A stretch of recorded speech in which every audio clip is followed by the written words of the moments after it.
जय Hind. Welcome back to your channel R S J education 91। दोस्तों अभी हम लोग S I C D P O के सेट के लिए मिलते हैं, जिसमें कि हम लोगों ने टोटल 45 सेट को देख रखा है। आज हम लोग 46 नंबर सेट को देखेंगे। इसका पूरा पीडीएफ हमारे Telegram channel target with are S J education पे मिल जाएगा।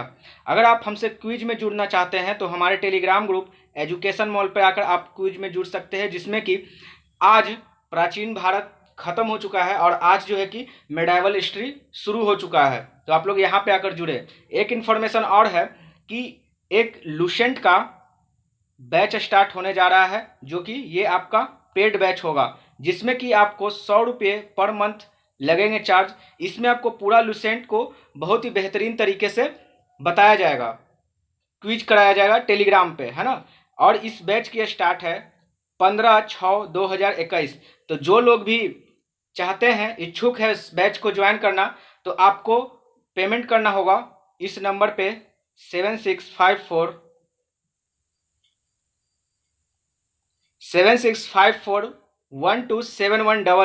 इसका मैं लिंक डिस्क्रिप्शन बॉक्स में भी दे दूंगा। आप लोग वहां से नंबर अच्छे से जांच लें, उसके बाद पेमेंट करें। तो चलिए स्टार्ट करते हैं हम लोग अपने पहले नंबर क्वेश्चन से। हमारा पहला नंबर क्वेश्चन है, किस शासक ने सर्वप्रथम लोक निर्माण का विभाग स्थापित किया था? आपके ऑप्शन है इल्तुतमिश, फिरोज शाह तुगलक, अलाउद्दीन खिलजी या गयासुद्दीन बलबन। तो टाइमर खत्म होने वाला है और समय की समाप्ति होती है। हमारा आंसर आ जाता है option number B, Firoz Shah Tughlaq. Firoz Shah Tughlaq ने ही लोक निर्माण विभाग की स्थापना करवाई थी। और ये इसने फिरोज शाह तुगलक ने गरीब विधवा महिलाओं के लिए एक विभाग की स्थापना की थी। उस विभाग का नाम आप लोग याद रखिएगा, दीवान खैरात। ये अक्सर एग्जाम में आपसे पूछ देगा कि दीवान खैरात क्या है, तो आपको याद रखना है ये एक तरीका का आर्थिक सहायता देने वाला विभाग है। इसके साथ ही साथ इसने दांतों हो गया, सॉरी दोस्तों, दांतों नहीं होगा, यहाँ दासों होगा। दासों की देखभाल के लिए इसने दीवाने बंदगान की विभाग की स्थापना कराया था। किसने? तो फिरोज शाह तुगलक। ये आपको याद रखना है। नेक्स्ट क्वेश्चन है, चलिए नेक्स्ट क्वेश्चन हमारा, दिल्ली सल्तनत काल में कौन सा विभाग रक्षा से संबंधित था? आपके ऑप्शंस है अरीज ए मलिक, दीवान ए ईशा, दीवान ए रसालत या काजी उल कुलात। तो ऑप्शन होता है ए, अजीर ए मलिक। अजीर ए मलिक जो है कि सल्तनत काल के विभाग का ये क्या था? रक्षा मंत्रालय था, है ना। इसे हम लोग क्या बोलते हैं? दीवाने आरिज भी इसे कहते हैं, ठीक है। यह सेना का मतलब ये रक्षा विभाग था, है ना। दीवाने इंसा की बात की जाए तो दीवाने इंसा क्या था? तो ये क्या था? दाहिर नामक सचिव करते थे। किसका? दीवाने इंसा का संचालन, ठीक है। और दीवाने रक्साल जो है विदेशी मंत्री थे। और काजी उल कुलुज न्याय विभाग थे, यानी कि जुडिशियल डिपार्टमेंट इनके पास था, कुजुल अल कुलात के पास। नेक्स्ट क्वेश्चन, नेक्स्ट है हमारा थर्ड नंबर, आर्य शब्द इंगित करता है।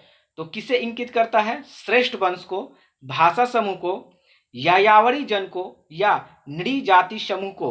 तो इसका आंसर क्या हो जाएगा? चलिए हमारा आंसर ऑप्शन नंबर जाएगा ए, श्रेष्ठ वंश को। आर्य शब्द जो है कि श्रेष्ठ वंश को डिनोट करते हैं, है ना। और ये जो है कि आर्य जो है कि संस्कृत भाषा का शब्द है। ये आपको याद रखना है कि संस्कृत भाषा का शब्द है और इसका शाब्दिक अर्थ होता है श्रेष्ठ और कुलीन। नेक्स्ट क्वेश्चन हमारा फोर्थ है, निम्नलिखित भारतीय शासकों में कौन सर्वप्रथम सहायक संधि में सम्मिलित हुआ? ऑप्शन है अवध का नवाब, वाजिराव द्वितीय, निजाम अली या मैसूर का राजा। तो यहाँ हमारा आंसर जाएगा ऑप्शन नंबर ए, अवध का नवाब। अब कई सारे दोस्तों को ये लग रहा होगा कि सहायक संधि तो पहले स्वीकार करने वाला हैदराबाद था। तो यस दोस्तों, हैदराबाद आपका आंसर सही है। लेकिन यहाँ क्वेश्चन के लैंग्वेज को समझिए, इसने क्या बोला? सर्वप्रथम सहायक संधि स्वीकार करने वाला। ये ऐसा नहीं बोला है कि बेलेजली द्वारा जो है कि सबसे पहले कौन, क्योंकि आपको मैं बताते चलूं कि बेलेजली से पहले भी ऐसा मान्यता है कि डुप्ले ने जो है कि सहायक संधि को जो है कि स्टार्ट करवाया था, ऐसा मान्यता है। तो उसी अकॉर्डिंग 1765 ईस्वी में अवध को जो है कि ये इसका सहायक संधि के अंतर्गत ले लिया गया था। और ये सहायक संधि होता क्या है? तो सहायक संधि हम उसे कहते हैं, मान लीजिए आपको एग्जाम्पल के तौर पर समझा रहा हूं कि आपका कोई घर है ना। अब आपके घर पे किसी तरह का किसी का आक्रमण ना हो, मतलब आप किसी तरह से सक्षम ना हो तो आप जो है कि अपने घर के रखवाली के लिए किसी को कॉन्ट्रैक्ट दे देते हैं, या फिर आपसे कोई कॉन्ट्रैक्ट ले लेता है कि ठीक है मैं आपके घर की रखवाली करूंगा, तो उसी को हम लोग सहायक संधि बोलते हैं। तो उसी तरह अवध में क्या हुआ था कि अंग्रेजों ने अवध को सहायक संधि के तौर पे ले लिया था। क्यों? क्योंकि अवध जो है कि उस समय सक्षम नहीं था, या तो वो सक्षम था तो अंग्रेज इतने शक्तिशाली थे कि उनको जो है कि किसी भी प्रकार का सैनिक वैनिक रखने नहीं देते थे और ये खुद उसकी रक्षा करते थे। तो सहायक संधि कहने का तात्पर्य ये होता है। और अगर बेलीजली की बात की जाए कि बेलीजली ने सबसे सर्वप्रथम जो है कि सहायक संधि किया था किस राज्य को, तो आपका हैदराबाद आंसर जाएगा। क्वेश्चन की प्रवृत्ति को समझिए, उसके बाद ऑप्शंस का लगाइए। नेक्स्ट क्वेश्चन, नेक्स्ट है 5वां, जलियांवाला नरसंहार के विद्रोह स्वरूप निम्नलिखित में से किसने नाइटहुड की परित्याग कर दिया था? अर्थात नाइटहुड की उपाधि जो है कि किसने वापस कर दिया था? तो जवाहरलाल नेहरू, महात्मा गांधी, अरविंदो घोष, या इनमें से कोई नहीं। तो देखिए दोस्तों, यहाँ पे इनमें से कोई नहीं आंसर हुआ, क्योंकि आपको ही पता है कि यहाँ हमारा नाइटहुड के उपाधि जो है कि किनको मिला था? तो रविन्द्रनाथ टैगोर को मिला था। ठीक है, कब मिला? ठीक है, रविन्द्रनाथ टैगोर को मिला था। और उन्होंने 13 अप्रैल 1919 में जो जलियांवाला हत्याकांड हुआ था उस समय इन्होंने नाइटहुड की उपाधि को लौटा दिया। ठीक है, अच्छा। और हाँ, यहाँ से एक क्वेश्चन आपसे ये बन सकता है कि जलियांवाला हत्याकांड के जब विरोध किया गया था तो क्या हुआ था कि कौन सा वो पर्सन क्रांतिकारी थे जिन्होंने जनरल ओ डायर को लंदन में जाके हत्या कर दी? तो आपको याद रखना है उधम सिंह। चलिए नेक्स्ट क्वेश्चन पे आते हैं। 31 दिसंबर 1929 को लाहौर अधिवेशन की अध्यक्षता किसने की? ऑप्शंस है वल्लभ भाई पटेल, महात्मा गांधी, जवाहरलाल नेहरू, या उपयुक्त में से कोई नहीं। तो चलिए, समय की समाप्ति होती है और हमारा आंसर आता है सी, जवाहरलाल नेहरू। जवाहरलाल नेहरू जो है कि 31 दिसंबर 1929 को लाहौर अधिवेशन की अध्यक्षता किए थे, और इसी तारीख को इन्होंने लाहौर में रावी तट पर भारतीय स्वतंत्रता का झंडा फहराया था। और इन्होंने क्या बोला था कि 26 जनवरी 1930 से हम लोग को जो है कि पूर्ण स्वाधीनता दिवस मनाएंगे, है ना। अर्थात इसे जो है कि संपूर्ण भारत में मनाने का निश्चय किया गया। पूर्ण स्वाधीनता का मतलब क्या होता है कि हम लोग अब आज़ाद हैं, है ना, ये होता है। तो इसीलिए आप लोग देखते होंगे कि जो 26 जनवरी मनाया जाता है गणतंत्र दिवस के तौर पे, तो वो क्यों मनाया जाता है? वो इसी तारीख को मनाया जाता है। वैसे 26 जनवरी को कुछ हुआ नहीं था, लेकिन 26 जनवरी को इसीलिए मनाया जाता है गणतंत्र दिवस, क्योंकि उस दिन पूर्ण स्वाधीनता दिवस मनाया गया था। ठीक है, चलिए नेक्स्ट क्वेश्चन। नेक्स्ट है हम लोग, बांग्लादेश में प्रवेश करने के बाद गंगा नदी को निम्नलिखित में से किस नाम से जाना जाता है? चलिए, समय की समाप्ति होती है और ऑप्शन जाएगा बी, पद्मा नदी। इसको हम लोग बोलते हैं गंगा नदी को। जब वो जब वो बांग्लादेश में जाती है तो उसे हम लोग क्या बोलते हैं? तो पद्मा बोलते हैं। और यही पद्मा जब आगे बढ़ती है और ब्रह्मपुत्र नदी से मिलती है तो इसे संयुक्त धारा को हम लोग जमुना बोलते हैं। ठीक है, और फिर जमुना जो आगे चलती जाती है तो ये मेघना नदी से मिल जाती है और ये संयुक्त रूप से मेघना के नाम से जानी जाती है। और मेघना ही नदी जो है कि लास्ट बंगाल की खाड़ी में गिरती है। तो अगर एग्जामिनर आपसे क्वेश्चन कहता है कि गंगा क्या बंगाल की खाड़ी में गिरती है, तो नहीं, गंगा बंगाल की खाड़ी में नहीं गिरती है। गंगा में ये जमुना मिल जाती है, मेघना मिल जाती है, तब जो है कि मेघना लास्ट गंगा का एक दूसरा स्वरूप हम लोग मेघना को कह सकते हैं, है ना। तो क्वेश्चन आप लोग ध्यान से पढ़िएगा, है ना। चलिए नेक्स्ट क्वेश्चन। पृथ्वी पर मूल्यतः एक ही विशाल भूखंड था जिसे क्या कहते हैं? तो क्या कहते हैं? पैंथालासा, लॉरेंसिया, पेंजिया, या फिर गोंडवाना लैंड। तो चलिए, यहाँ पे हमारा आंसर हो जाएगा ऑप्शन नंबर सी। क्या बोलते हैं? तो पेंजिया बोलते हैं। पृथ्वी पर जो भूखंड था उसे पेंजिया बोलते हैं। ये देखिए, मैं आपको दिखा रहा हूँ, ये रहा। ये आप लोग देख रहे होंगे कि ये पार्ट था, है ना। यही पार्ट था जिसे हम लोग पेंजिया बोलते हैं। ठीक है, इसी पार्ट में जो है कि आधे आधे में विभाजित हुआ, जिससे कि ऊपर वाले पार्ट को अर्थात उत्तरी ध्रुव का पार्ट है उसे हम लोग लॉरेंसिया बोलते हैं, और जो दक्षिणी ध्रुव का पार्ट है उसे हम लोग गोंडवाना लैंड बोलते हैं। तो मेरा प्रश्न आपसे ये है कि इंडिया किस लैंड में आता है? लॉरेंसिया लैंड में या फिर गोंडवाना लैंड में? ठीक है, आप लोग मैप में आसानी से समझ पा रहे होंगे। चलिए नेक्स्ट क्वेश्चन है हमारा, विली विली क्या है? तो ये क्या है? समशीतोष्ण क्षेत्र में उगाए जाने वाले एक प्रकार का वृक्ष है। एक हवा जो एक एहसास में उड़ती है। उत्तरी पश्चिमी ऑस्ट्रेलिया का एक उष्णकटिबंधीय चक्रवात या इनमें से कोई नहीं। तो बिलीबिली जो है कि ऑस्ट्रेलिया में उत्तरी पश्चिमी मानसून में एक उष्णकटिबंधीय चक्रवात का नाम है बिलीबिली। ये देखिए बिलीबिली का फिगर, ये एक चक्रवात है। चलिए नेक्स्ट क्वेश्चन आगे बढ़ते हैं। किलिमंजारो पर्वत स्थित है, तो कहाँ स्थित है? तंजानिया, केनिया, सोमालिया या फिर मोजाम्बिक।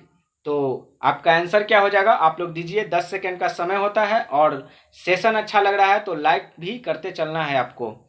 ऑप्शन जाएगा ए तंजानिया। तंजानिया जो है कि ये अफ्रीका में पड़ता है और अफ्रीका की सबसे ऊंची पर्वत की बात की जाए तो यही किलिमंजारो है, जिसकी हाइट 5895 मीटर है। ये समुद्र तल से इसकी ऊंचाई बताया गया है। नेक्स्ट क्वेश्चन, ये रहा आपका क्या? किलिमंजारो पर्वत। नेक्स्ट क्वेश्चन है हमारा, अर्थव्यवस्था की एक ऐसी स्थिति को क्या कहा जाता है जिसमें एक खरीदार और कई विक्रेता होते हैं? मतलब एक खरीदार है और ढेर सारे विक्रेता हैं, तो उससे क्या कहते हैं? मान लीजिए अगर हम मोबाइल का दुकान खोले हैं तो हम कई सारे मोबाइल के दुकान खोले हैं लेकिन खरीदार एक है, तो उस स्थिति को क्या बोलते हैं? तो उस स्थिति को हम लोग एक विक्रेता बाजार बोलते हैं। नेक्स्ट क्वेश्चन में आते हैं, 12th नंबर है, किस अर्थशास्त्री ने अवसर लगान का सिद्धांत दिया है? तो आपके ऑप्शंस इस प्रकार हैं और क्या हो जाएगा आंसर, ये आपको बतलाना है। चलिए आंसर की बात की जाए तो ऑप्शन नंबर जाएगा ए, क्या है? तो गॉटफ्रीड हेवलर, ये हमारा आंसर हो गया option number A. Next question है 13, भारत के मुख्य निर्वाचन आयुक्त का पद समकक्ष होता है, तो किसके समकक्ष होता है? इलेक्शन कमीशन का जो पद होता है किसके समकक्ष होता है? तो सर्वोच्च न्यायालय के न्यायाधीश हैं, किसी राज्य के राज्यपाल हैं, लोकसभा अध्यक्ष है या फिर राज्य विधान सभा अध्यक्ष है। तो आंसर जाएगा सर्वोच्च न्यायालय के न्यायाधीश अर्थात सुप्रीम कोर्ट के न्यायाधीश जज, उसके समकक्ष जो है कि इनका मुख्य निर्वाचन आयुक्त का ये मतलब पद जो है कि समकक्ष होता है ना। और ये कौन से आर्टिकल में है? तो आपको याद रखना है 324 में है। और अगर भाग की बात की जाए, पार्ट की बात की जाए तो 15 आपको याद रखना है। इनका कार्यकाल 6 वर्ष या 65 वर्ष जो भी पहले हो, मतलब 6 वर्ष कहने का मतलब कि उनका पीरियड 6 वर्ष पूरा कर लें, या तो उनका उम्र जो है कि 6 वर्ष होने से पहले ही 65 वर्ष हो जाता है तो उनका रिटायरमेंट हो जाएगा।